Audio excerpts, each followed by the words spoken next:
son nom et sa présence. Et aujourd'hui, nous voulons voir ensemble un sujet qui est capital et primordial. Amen. Un sujet qui, chaque croyant sur la surface de l'humanité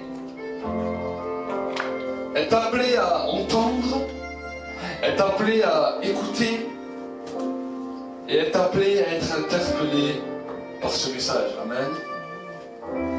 Et chaque croyant devrait aspirer à entrer dans la dimension des fruits de l'esprit. Amen.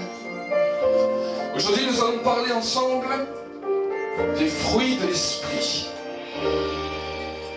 Les fruits de l'esprit qui, je pense, est une chose capitale et est une chose primordiale pour ta place dans l'éternité. Amen. La Bible me dira, Jésus dira, tout arbre qui ne porte pas de fruits sera retranché et jeté dans le feu. Amen. Alors, qu'est-ce que le fruit? Qu'est-ce que être du bon fruit pour la vie du croyant? Et nous allons voir aujourd'hui qu'est-ce que c'est le fruit et comment porter du bon fruit. Amen. Comment être un bon arbre et comment être enraciné sur le bon arbre. Amen. Ça, c'est une chose qui est capitale et primordiale dans la vie du croyant. Parce que la Bible dira, Jésus nous dira, vous reconnaîtrez un arbre à son fruit. Amen. La plus grande caractéristique pour reconnaître aujourd'hui un véritable enfant de Dieu, ce n'est pas par des dons, ce n'est pas simplement par la puissance ou par l'autorité, mais la Bible nous dit, vous reconnaîtrez un arbre à son fruit. Amen. C'est aux fruits qu'ils porteront que vous les reconnaîtrez. Et Dieu veut que tu puisses être un bon fruit. Amen. Et que tu puisses être un bon arbre qui porte du bon fruit. Regardez ensemble, nous allons lire ensemble dans le livre de Galates. Un livre que j'aime particulièrement.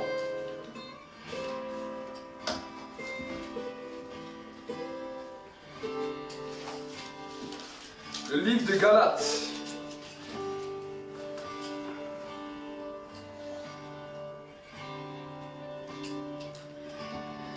Galates 5, au verset 13. Frères, sœurs, vous avez été appelés à la liberté. Mais ne faites pas de cette liberté un prétexte pour vivre selon la chair. Mais par amour, soyez serviteurs les uns des autres. Car toute la loi est accomplie dans la seule parole, celle-ci. Tu aimeras ton prochain comme tu t'aimes toi-même. Mais si vous vous mordez, si vous vous dévorez les uns les autres, prenez garde de ne pas être détruits les uns par les autres. Je vous dis donc, marchez par l'esprit et vous n'accomplirez pas les désirs de la chair. Car la chair a des désirs contraires à l'esprit, et l'esprit en a des contraires à la chair. Ils sont opposés l'un à l'autre, afin que vous ne fassiez pas ce que vous voudriez faire. Mais si vous êtes conduits par l'esprit, vous n'êtes pas sous la loi. Or les œuvres de la chair sont évidentes, c'est-à-dire l'inconduite, l'impureté, la débauche, l'idolâtrie, la magie, l'hostilité, la discorde, la jalousie, la fureur, la rivalité, les divisions, les partis pris, l'envie, l'ivrognerie, l'orgie et toutes les choses semblables. Je vous préviens, comme je l'ai déjà fait, ceux qui se livrent à de telles pratiques n'hériteront pas du royaume de Dieu. Mais le fruit de l'esprit, c'est l'amour, la joie, la paix, la patience, la bonté, la bienveillance, la fidélité, la douceur, la maîtrise de soi. La loi n'est pas contre ces choses. Ceux qui sont Christ Jésus ont crucifié la chair avec ses passions et ses désirs. Si nous vivons par l'Esprit, marchons aussi par l'Esprit. Ne devenons pas vaniteux en nous provoquant les uns les autres, en nous portant envie les uns les autres. Amen. Amen. L'apôtre Paul encouragera l'église de Galate et il te dit, regardez ce qu'il nous dira. La loi de l'esprit et la loi de la chair sont totalement opposés. Et ils sont opposés à cause d'une seule caractéristique. Pour que l'église de Jésus-Christ ne fasse pas ce que tu voudrais faire. Amen. Parce que les désirs de la chair est contraire à ceux de l'esprit. Et mon frère, ma soeur, ce matin, j'aimerais t'interpeller en te disant que tes propres désirs, ce que tu aimes à l'intérieur de toi, que ton cœur est mauvais, est contraire à la loi de l'esprit. Amen. Et Dieu a mis dans sa grâce ce qu'on appelle les fruits de l'esprit, qui sont la dimension du caractère de la personne, du Saint-Esprit, pour qu'il puisse déteindre sur nous, pour que nous ne fassions pas ce que nous voudrions faire par nous-mêmes. Amen. Dieu veut que tu sois un homme, une femme libre. Alors quand on regarde les fruits de l'esprit, l'amour, la joie, la patience, la bonté, la bienveillance, la fidélité, la douceur, la maîtrise de soi, on se dit, mais comment arriver à une telle dimension? Qu'est-ce l'amour? Alors, nous savons ce que c'est la patience, nous savons ce que c'est la paix, la bonté, la bienveillance, la fidélité, la douceur, la maîtrise de soi. Mais qu'est-ce l'amour réellement? La Bible nous dira que l'amour parfait bannit toute crainte. Amen. Donc si nous voulons savoir si dans notre vie l'amour de Dieu est parfait en nous, regardons si nous avons des craintes, regardons si nous avons des peurs, regardons si nous sommes des fois angoissés, si nous sommes des fois stressés. Alors si nous voyons ces choses-là, nous savons que l'amour parfait de Dieu, l'amour n'est pas encore parfait en nous. Amen. Dieu veut nous emmener dans une nouvelle dimension dans laquelle les fruits de l'esprit vivent en nous. Amen. Tout arbre qui ne porte pas du fruit est coupé, retranché et jeté dans le feu de la géhenne, dans l'enfer. C'est grave. Amen. Alors nous allons lire ensemble comment ces fruits puissent venir à maturité dans nos vies et comment nous pouvons porter ces fruits. Nous allons lire ensemble dans les livres de Jean. Dans l'évangile de Saint Jean, au chapitre 15 et au verset 1er. Jésus leur dira, « Moi, je suis le cep, et mon Père est le vigneron. Tout sarment qui est en moi et qui ne porte pas de fruits, il le retranche. Et tout sarment qui porte du fruit, il l'émonde afin qu'il porte encore plus de fruits. » Amen. Déjà vous êtes inondés à cause de la parole que je vous ai annoncée. Amen. Dans ce texte, il y a une clé. Alors que je lisais ce texte cette semaine, le Saint-Esprit m'a interpellé. Regardez ce qu'il dira. Tout sarment qui est en moi et qui ne porte pas de fruits, il le retranche. Et tout sarment qui porte des fruits, il y monte. Jésus nous dira quelque chose de particulier. Le monde entier est attiré à Jésus à cause de l'Esprit de Dieu. Amen. Et quand nous avons décidé et accepté de devenir chrétiens, d'accepter Jésus-Christ comme notre Seigneur et Sauveur, nous sommes devenus comme ces sarments sur le cep qui est Jésus. Amen. Nous avons été, comment on peut dire ça? Greffés au véritable cep qui est Jésus. Et la Bible nous dirait quelque chose de particulier. Jésus est le cep, nous sommes les sarments. Donc nous vivons par lui parce que nous avons décidé et accepté Jésus-Christ comme notre Seigneur et Sauveur personnel. Amen. Mais Jésus dira, celui qui est le vigneron, c'est le Père. Et le Père commence à regarder ta vie.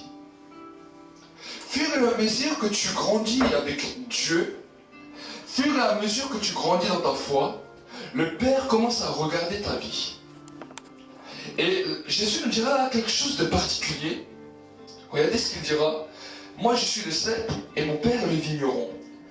Tout sarment qui est en moi et qui ne produit pas de bons fruits, il le retranche. Amen. Ce n'est ni Jésus, ni le Saint-Esprit qui va retrancher, mais c'est le Père qui retranche en personne. Amen. Le Père, voilà la caractéristique du Père, voilà ce que le Père accomplit dans l'Église. Le Père, pourquoi accomplit-il un rôle de retranchement? Parce qu'il nous a tout donné. Amen. Il nous a donné premièrement son Fils Jésus-Christ, qui est mort à la croix de Golgotha, dans lequel son sang a coulé pour l'humanité. Et deuxièmement, il nous a donné son esprit. Et la Bible nous dit que Dieu est jaloux de l'esprit qu'il a mis en nous. Le Père est jaloux de l'esprit qu'il a mis en toi. L'Esprit Saint rassemble l'humanité pour le nom de Jésus. L'Esprit Saint interpelle, déverse des dons, déverse des charismes. Mais pour porter du fruit, tu dois avoir une communion intime avec sa présence. Amen. Pour porter du réel fruit, tu dois commencer à le reconnaître comme une personne, à communier avec lui. Et alors sa personnalité commence à déteindre sur ta vie. Et quand sa personnalité commence à déteindre sur ta vie, tu commences à produire véritablement du fruit. Amen. Et le fruit que tu commences à produire, c'est l'amour.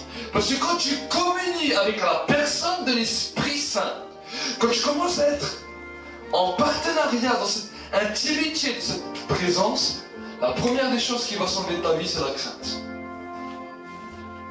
La première des choses qui va s'enlever de ta vie, c'est la peur. La première des choses qui va s'enlever de ta vie, c'est cette angoisse, cette crainte du lendemain.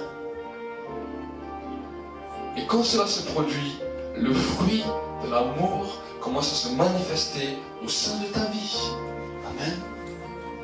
Tant que cela ne s'est pas produit, tu peux prier, tu peux jeûner, tu peux faire toutes sortes de choses. Tant que cette véritable paix, cette véritable amour n'est pas là, le fruit n'a pas commencé. Amen. Oh, il y a quelque chose toujours qui commence. Dieu nous a aimés le premier. Et la première des choses qui impacte l'humanité à travers le sacrifice de Jésus, c'est l'amour de Dieu. Amen. Et la première des choses qui doit commencer à resplendir dans ta vie, c'est cet amour en bannissant toute peur, toute crainte, toute angoisse. Parce que la première des caractéristiques dans lesquelles l'être humain, quand il a péché, s'est trouvé confronté, la première des choses a été la peur. Il a découvert qu'il était nu et la Bible nous dit qu'il a pris peur. Amen. La peur a commencé à toucher Adam et Ève dans le jardin d'Éden. Et cette même peur a amené que Dieu devait les chasser du jardin d'Éden. Amen. Ce même manque de fruits, de maturité dans la vie d'un croyant va amener à que Dieu mette le retranchement. Ce n'est pas moi qui le dis, mais c'est la parole de Dieu. Si nous ne voulons pas être retranchés, alors nous devons comprendre cette dimension de la gloire et de l'amour de Dieu. Amen. Et nous devons nous faire violence pour commencer à communier avec la présence de l'Esprit. Pour commencer à produire du véritable fruit. Amen. Regardez ce qu'il dira dans le verset 3. Déjà, vous êtes émondés à cause de la parole que je vous ai annoncée. Demeurez en moi comme moi en vous. De même que le sarment ne peut de lui-même porter du fruit s'il ne demeure sur le cep, de même, vous non plus, si vous ne demeurez en moi. Moi, je suis le cep, vous les sarments. Celui qui demeure en moi, comme moi en lui, porte beaucoup de fruits, car sans moi, vous ne pouvez rien faire. Si quelqu'un ne demeure pas en moi, il est jeté dehors comme le sarment, et il sèche, puis on le ramasse, les sarments, on les jette au feu et ils brûlent. Si vous demeurez en moi, et que mes paroles demeurent en vous, demandez tout ce que vous voudrez, et cela vous sera accordé. Mon Père est glorifié en ceci, que vous portiez beaucoup de fruits, et vous serez mes disciples. Comme le Père m'a aimé, moi aussi je vous ai aimé, demeurez dans mon amour. Amen. Regardez quelque chose de particulier que Jésus a pu dire. Si vous demeurez en moi et que mes paroles demeurent en vous, demandez tout ce que vous voudrez et cela vous sera accordé. Il y a une récompense pour ceux et celles qui s'appliquent à vouloir porter des bons fruits. Amen. Et cette récompense, c'est que n'importe laquelle de tes demandes que tu demandes à Dieu te sera exaucée. Amen. Tout ce que tu demandes, ça te sera accordé. Peu importe la plus grande des choses que tu demandes, tout te sera accordé si tu décides de marcher dans la dimension dans laquelle Dieu t'appelle. Amen. Regardez, il nous dit le secret. Mon Père est glorifié en ceci dans le verset 8, que vous portiez beaucoup de fruits et vous serez mes disciples. Amen. Voilà en quoi le Père est glorifié. Que dans ta vie, tu produises beaucoup de fruits. Amen. Ces fruits qui sont l'amour, la paix, la patience, la bonté, la fidélité, la maîtrise de soi. Si tu commences à produire ces fruits dans ta vie, le Père est glorifié. Amen. Si vous demeurez en moi, que mes paroles demeurent en vous, demandez tout ce que vous voudrez et cela vous sera accordé. Alors, cette communion intime avec le Saint-Esprit,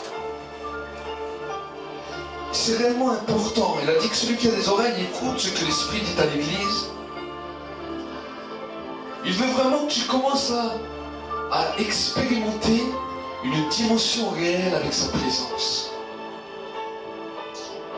Ce qu'il voudrait aussi, c'est que chaque jour, tu puisses lire, méditer, manger, dévorer sa parole. Parce que regardez ce qu'il dira. Déjà, vous êtes émondés à cause de la parole que que je vous ai annoncée. Amen. La parole que Dieu nous a déjà donnée, qui se traduit par aujourd'hui la Bible, est une parole que Dieu a donnée à l'humanité. Amen. Et parce que Dieu a donné cette parole à l'humanité, cette parole, si tu commences à la lire, à l'écouter, à la dévorer, elle va commencer à t'émonder. Amen. Elle va commencer à te donner toute la sève que tu as besoin pour pouvoir grandir avec ton Dieu. Amen. Il va te donner toute la force nécessaire pour que tu puisses être fort avec ton Dieu. Maintenant, nous allons voir un petit peu. Nous avons vu qu'est-ce les fruits de l'esprit. Comment ils peuvent se manifester dans ta vie. Amen. Là, nous avons vu que pour qu'ils puissent se manifester, tu as besoin de cette communion intime avec l'Esprit Saint. Si tu demeures en lui, et lui en toi, alors l'amour devient parfait. Alors nous allons voir qui est cette personne. Jésus parlera de lui dans toujours l'évangile de Saint Jean, dans le chapitre 16, dans le verset 5. Maintenant je m'en vais vers celui qui m'a envoyé, et nul de vous ne me demande où vas-tu. Mais parce que je vous ai parlé ainsi, la tristesse a rempli votre cœur.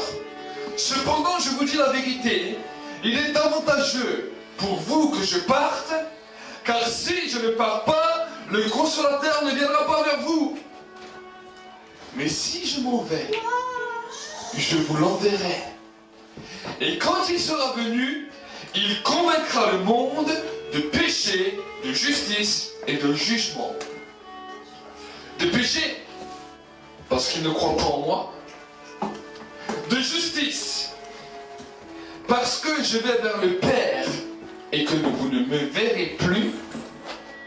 Et de jugement, parce que le prince de ce monde est jugé. J'ai encore beaucoup de choses à vous dire, mais vous ne pouvez pas les comprendre maintenant. Quand il sera venu, lui, l'Esprit de vérité, il vous conduira dans toute la vérité, car ses paroles ne viendront pas de lui-même, mais il parlera de tout ce qu'il aura entendu et vous annoncera les choses à venir. Lui me glorifiera parce qu'il prendra de ce qui est à moi et vous l'annoncera. Tout ce que le Père a est à moi, et c'est pourquoi je dis qu'il prendra de ce qui est à moi et vous l'annoncera. Amen.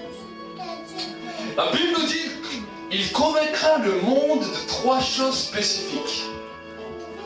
Premièrement, il convaincra le monde de péché.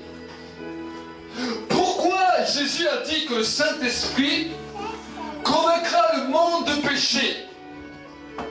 Jésus a dit qu'il convaincra le monde de péché parce que le monde ne croit pas en lui. Amen. Toutes les religions ne sont pas pareilles. Il y a une chose qui change le christianisme de toutes les religions du monde. Une personne qui change tout. Et cette personne, c'est le Saint-Esprit. Parce qu'il va convaincre le monde de péché parce qu'il ne croit pas en Jésus. Amen. Le plus grand péché, c'est de ne pas croire. Et c'est pour cette raison que le Saint-Esprit amène cette croyance, amène cette conviction de péché dans lequel la repentance et la nouvelle naissance arrivent dans l'humanité. Amen. Ensuite, il dira de justice. Parce que je vais vers le Père et que vous ne me verrez plus. Le Saint-Esprit va te convaincre, va convaincre le monde de la justice de Dieu parce que Jésus n'est plus là. Amen. Le Saint-Esprit va nous apprendre quelle est la justice de Dieu parce que Jésus est monté au ciel. Et que le seul qui est Dieu sur terre actuellement, c'est le Saint-Esprit. C'est pour ça qu'il doit nous convaincre de la justice de Dieu pour nous apprendre quel chemin marcher dans ta vie. Amen. Et cela ne se passe que quand tu commences à être dans l'intimité de sa présence. Tu commences seulement à connaître quelle est la justice de Dieu, pas avant. Amen. Et ensuite, tu te diras de jugement. Pourquoi? Parce que le prince de ce monde est jugé. Amen. L'accusation, la désolation ne t'affectera plus. Parce que le roi de l'accusateur, le roi du mensonge, le roi du péché et de la condamnation a été jugé. Et la Bible nous dit, et il a été mis sous nos pieds. Amen. Donc le Saint-Esprit va nous apprendre une nouvelle dimension de vie. Une nouvelle dimension dans laquelle tu te sens accepté. Dans laquelle tu te sens apprécié. Et dans laquelle tu vas commencer à te valoriser. Parce que le diable a voulu détruire l'humanité. Et par cette destruction, il a voulu te faire que tu ne t'aimes plus, que tu ne te sentes pas bien, que tu te sentes négligé, abandonné.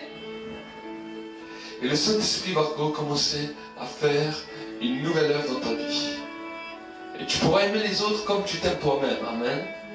Tu ne peux que aimer les autres si tu t'aimes toi-même. Si tu n'arrives pas à t'aimer toi-même, donc laisse le Saint-Esprit te convaincre de justice. Amen. De jugement plutôt. Laisse le Saint-Esprit te convaincre de jugement.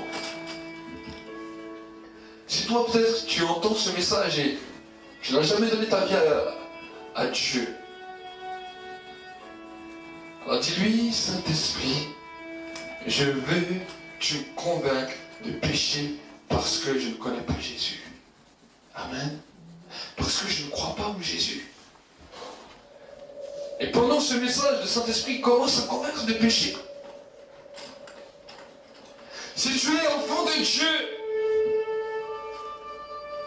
que tu as donné ta vie à Dieu, tu as connu Jésus comme Seigneur et Sauveur, alors laisse-toi, demande-lui de commencer à te convaincre de justice. Pour que tu puisses commencer à connaître la justice de Dieu. Cherchez premièrement le royaume des cieux et sa justice. Et toutes les autres choses te seront données par-dessus tout. Amen. Tu dois commencer à dire à Dieu, Seigneur, je veux connaître quelle est ta justice réelle. Pas la justice que toi tu crois, mais la justice réelle qui vient de Dieu. Amen. Et ça, c'est le Saint-Esprit qui amène cette conviction dans le cœur du croyant. Et si tu vois que tu as des difficultés à t'aimer, à t'apprécier, que tu es une personne qui t'accuse facilement, qui te remplit sur toi-même, qui vit dans les craintes, dans les angoisses, commence-tu à dire, Saint-Esprit, fais-moi connaître la voie du jugement. Convainc-moi de jugement. Parce que le prince de ce monde, celui qui a voulu détruire ta vie, a été jugé. Il ne sera pas jugé, il a déjà été jugé. Parce que la Bible me dit que Jésus lui a écrasé la tête. Le jour où Jésus est mort et il est ressuscité, il est descendu en enfer, il a écrasé la tête du diable. Amen. Qui accusera les élus de Dieu? Amen. Et en tant qu'Église, nous avons une dimension de conquête dans laquelle nous venons sur la terre, nous approprier et libérer le royaume de Dieu. Amen.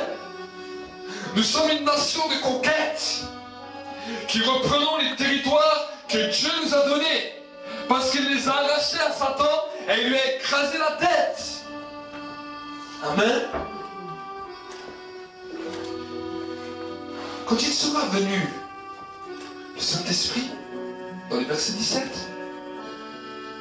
il vous conduira dans toute la vérité. Car ces paroles ne viendront pas de lui-même, mais il parlera de tout ce qu'il aura entendu et vous annoncera les choses à venir. Lui me glorifiera parce qu'il prendra ce qui est à moi et vous l'annoncera. Tout ce que le Père a est à moi. C'est pourquoi j'ai dit qu'il vous prendra de ce qui est à moi et vous l'annoncera. Amen. De la même manière que tout ce qui appartient à Jésus, tout appartient à l'Esprit. Amen. Tout appartient au Saint-Esprit. Tout appartient au Père. Et pour produire du fruit, nous devons apprendre à avoir une communion intime avec le Saint-Esprit. L'apôtre Paul dira dans la plupart de ses lettres que la grâce de Dieu, l'amour de Jésus-Christ, la communion avec le Saint-Esprit soit avec vous tous. Amen. L'heure vient, et elle est déjà venue, où les vrais adorateurs adoreront le Père en esprit et en vérité. Dieu est esprit, mais il faut que ceux qui l'adorent, l'adorent en esprit et en vérité. Amen. Amen. Nous avons besoin réellement de comprendre cette dimension. Et c'est vraiment une exhortation qui me tient à cœur. Regardez, nous allons lire encore toujours dans le livre de Saint Jean 14, chapitre 14, verset 15. Si vous m'aimez, vous garderez mes commandements. Et moi je prierai le Père, et il vous donnera un autre consolateur qui soit éternellement avec vous. L'Esprit de vérité que le monde ne peut pas recevoir parce qu'il ne voit pas et il ne le connaît pas.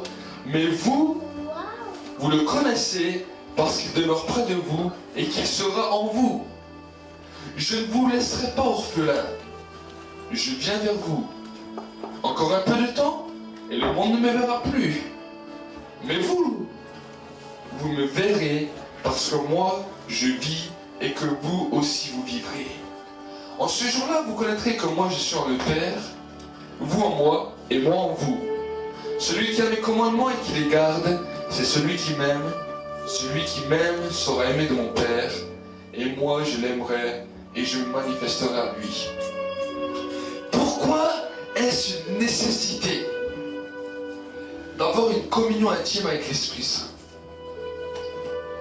Certains chrétiens diront, mais pourquoi avoir une communion intime? Regardez ce qu'il dira Jésus. Le Saint-Esprit ne sera pas simplement et uniquement avec vous sur la terre, avec vous pendant des moments difficiles, avec vous pendant peut-être des moments de tentation, pour être une force. Mais regardez ce qu'il dira. Et moi je prierai le Père qui vous donnera un autre consolateur qui soit éternellement avec vous. Amen.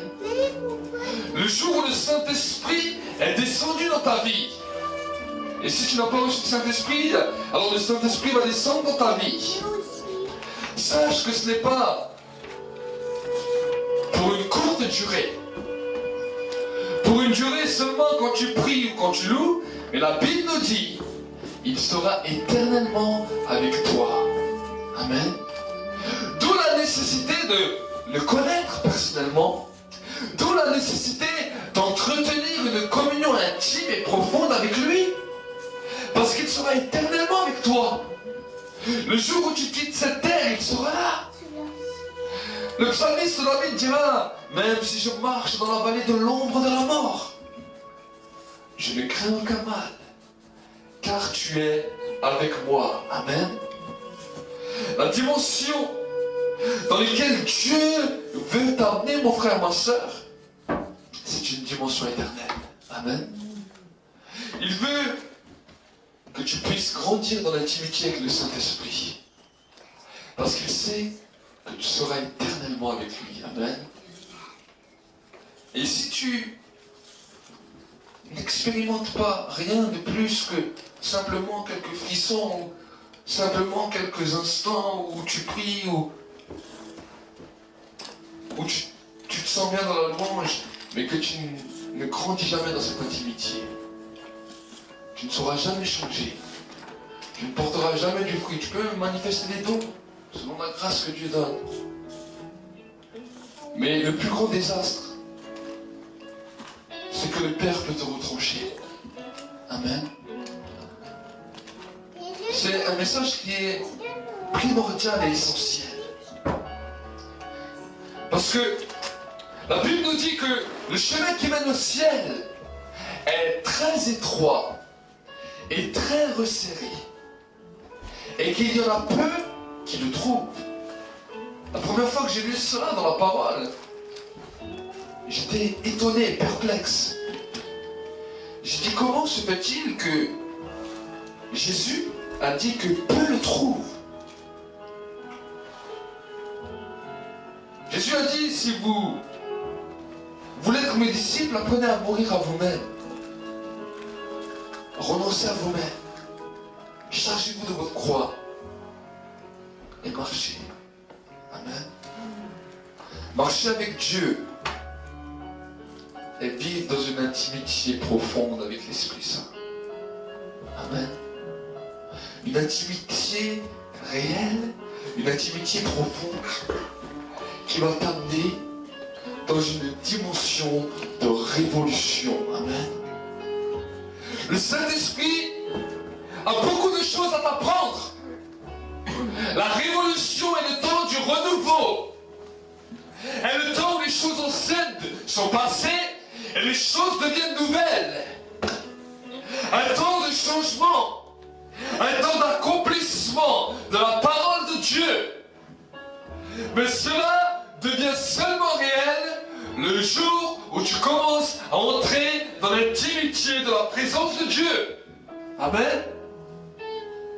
Tant que tu n'entres pas dans la réalité de cette intimité avec la présence de Dieu, tu peux sentir la présence de Dieu. Tu peux manifester des dons. Mais tu auras toujours les mêmes peurs, les mêmes craintes, les mêmes angoisses, les mêmes péchés, les mêmes luttes avec cette chair qui seront là. Regardez ce que la Bible nous dira dans Galates 5, nous l'avons vu avant, regardez ensemble.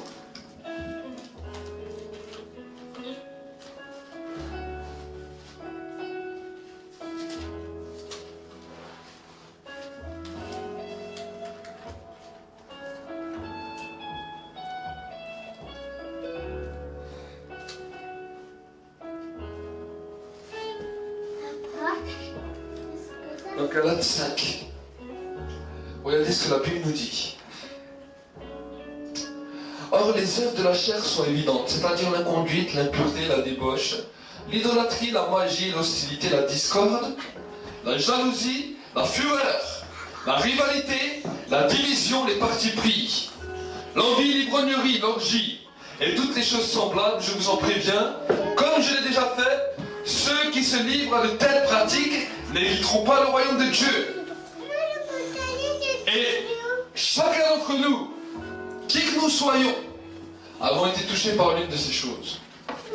Que ce soit la jalousie, que ce soit la fureur, que ce soit les partis pris, les rivalités, les discordes, l'inconduite, l'impureté, la débauche, l'idolâtrie, la magie, l'hostilité, l'envie. Chaque être humain a été touché par cela, par l'envie. On a envie d'une telle chose et ça nous prend et ça nous rend fous jusqu'à que nous l'avons. L'ivrognerie, l'orgie et toutes les autres choses semblables.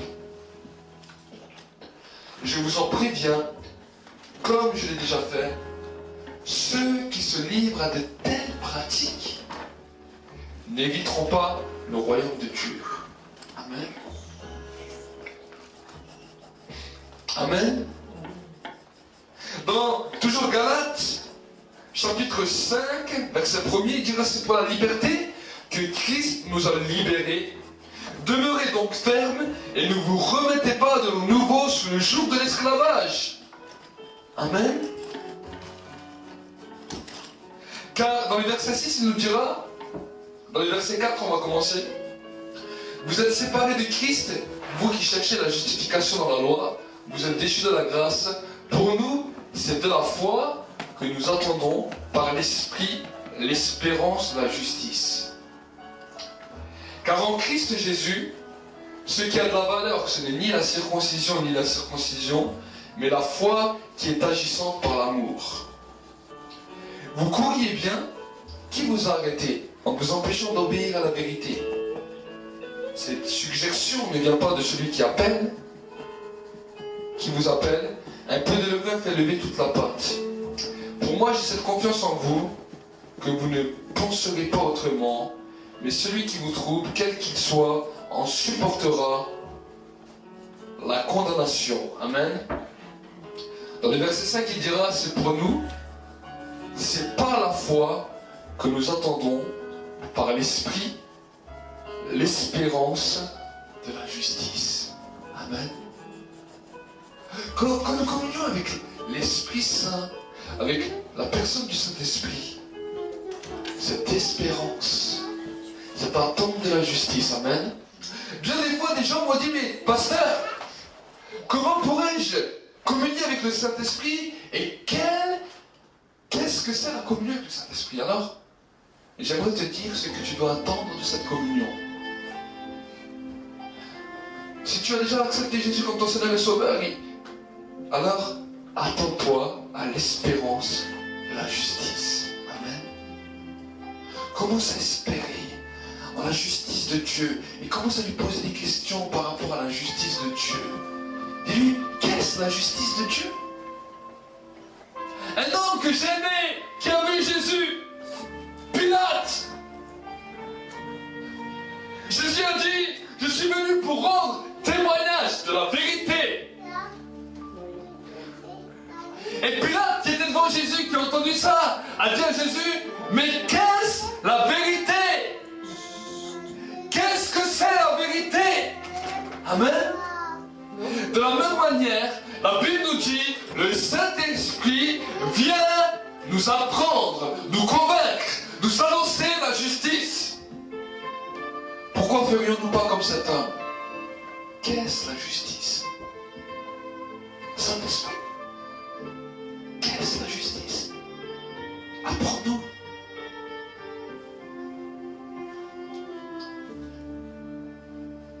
Qu'est-ce la justice? Car en Jésus-Christ, ce qui a de la valeur, c'est la foi agissante par l'amour. Amen. Car en Jésus-Christ, ce qui a de la valeur, c'est la foi agissante par l'amour. Nous avons vu ensemble ces derniers temps, ces dernières réunions, qu'est-ce la foi? Nous avons essayé de détailler les diverses dimensions et expectatives de la foi dans la vie du croyant. Amen.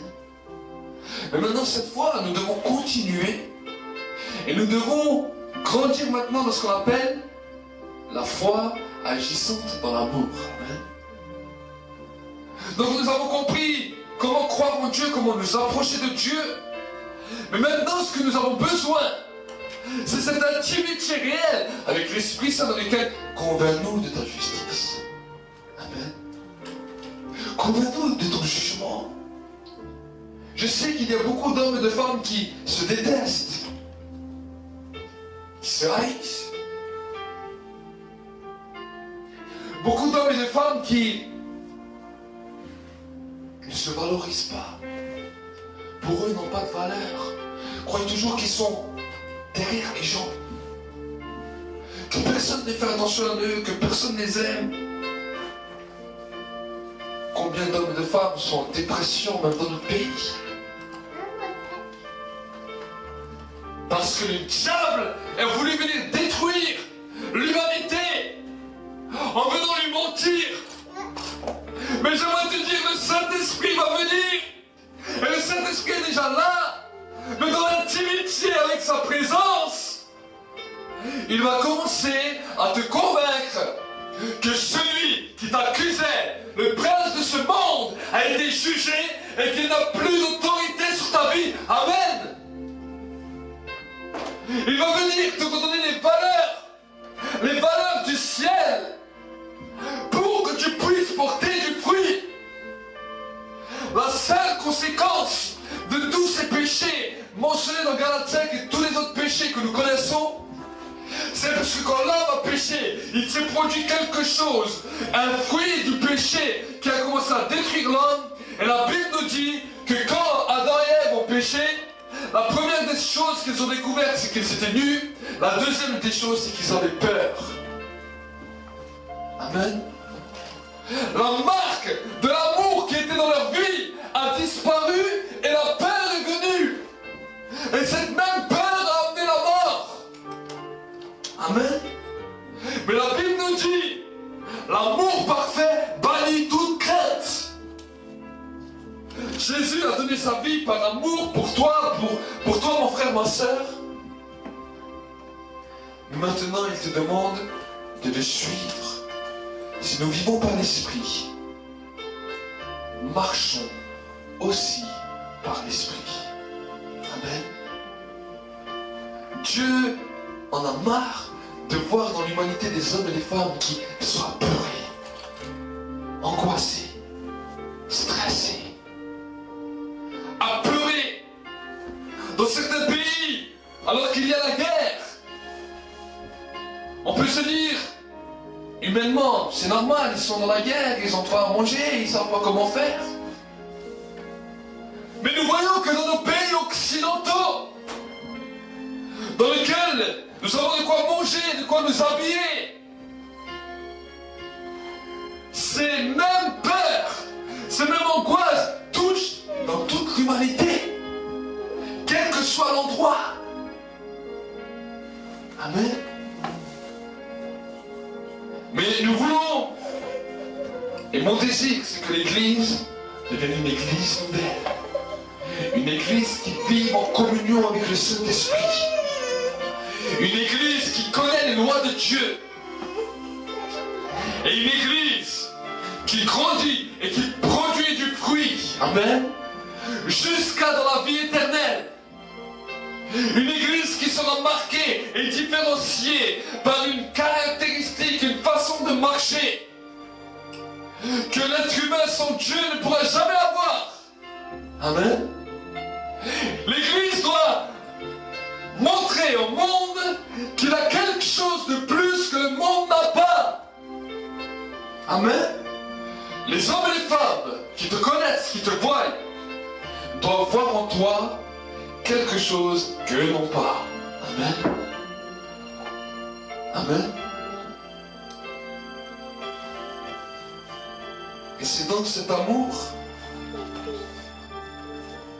que nous grandissons et que nous produisons du fruit. Amen. Nous allons prier. Nous savons que c'est quelque chose d'important. L'apôtre Paul a dit, ne vous y trompez pas, on ne se moque pas de Dieu.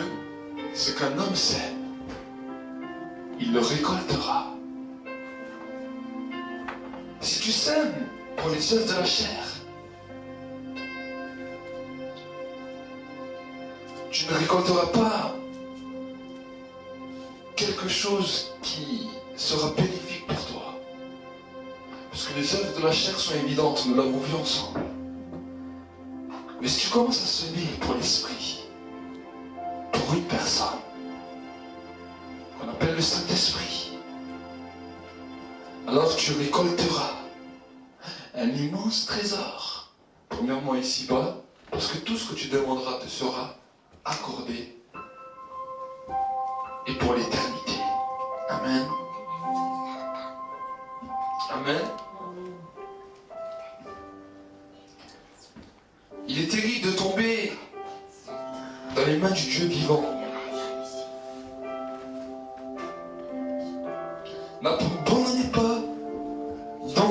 assurance qui comporte une grande récompense. Vous avez en effet besoin de persévérance afin qu'après avoir accompli la volonté de Dieu, vous obtenez ce qui vous est promis. Amen. Tu as besoin de la persévérance. Amen. Et dans l'église, tu vas recevoir une exhortation qui va t'encourager à aller de l'avant. Amen.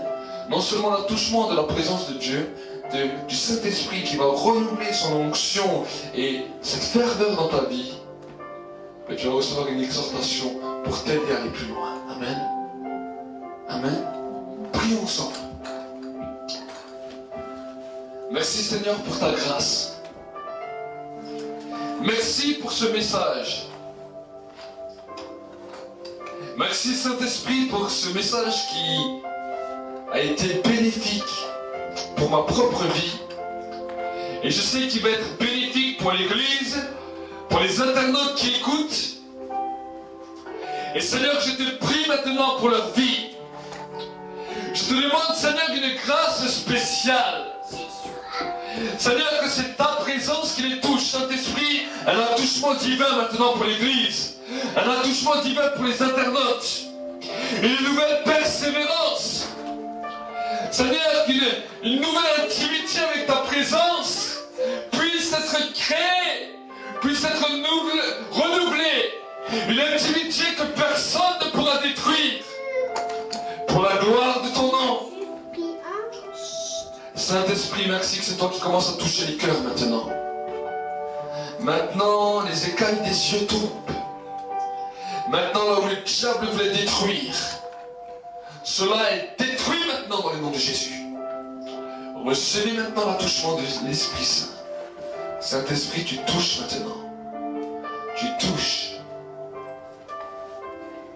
Tu touches. Il y a une onction qui descend maintenant. L'onction de la présence de Dieu. L'onction de la gloire de Dieu. Écoute la parole de l'Esprit ce matin. Ce n'est pas dans l'intérêt du Père de retrancher quiconque. L'intérêt du Père est que vous portez du fruit. Le Père ne veut retrancher personne. C'est pour cela qu'aujourd'hui, il te donne la clé. Il te donne la clé. Il te donne la clé. Dans le nom de Jésus. Recevez maintenant. Recevez maintenant. Recevez maintenant. Le souffle de Dieu. Pour la gloire de son nom. Merci Seigneur, nous bénissons aussi ce pays de France, l'Église Seigneur, l'Église de ce pays, l'Église de la nation. Et nous voulons proclamer la surabondance, la prospérité, la multiplication pour la seule gloire de ton nom. Seigneur, nous voulons déclarer une église forte. Une église qui marche dans ta présence, dans ta sainteté, pour la gloire de ton nom. Seigneur, nous voulons te bénir, te remercier et t'exalter. Merci que tu bénis aussi tous ceux et celles qui ont apporté les offrandes. Que ce soit des offrandes du cœur, que ce soit les offrandes, Seigneur, matérielles, financières, pour la gloire de ton nom. Bénis-les et rends-les au centuple. Donne aussi à ceux qui n'ont rien, pour qu'ils puissent aussi te bénir et exalter ton grand nom. Bénis aussi les internautes qui nous regardent et bénis chaque personne, chaque famille. Seigneur, nous te prions aussi que c'est toi qui gardes les familles consolidées. Nous détruisons maintenant ce fléau maintenant. Ce fléau de divorce, ce fléau de séduction, de convoitise qui veut attaquer les couples. Maintenant, écoute-moi bien, Satan. Tu es lié et tu as été jugé, donc tu n'as plus aucun pouvoir. Dans le nom de Jésus, nous réprimons ton autorité et nous proclamons un temps de restauration, un temps de multiplication, un temps d'amour et de surabondance pour la gloire de ton nom. Dans le nom de Jésus-Christ, et l'Église dit Amen et Amen et Amen. Amen. Que Dieu vous bénisse richement et bon dimanche.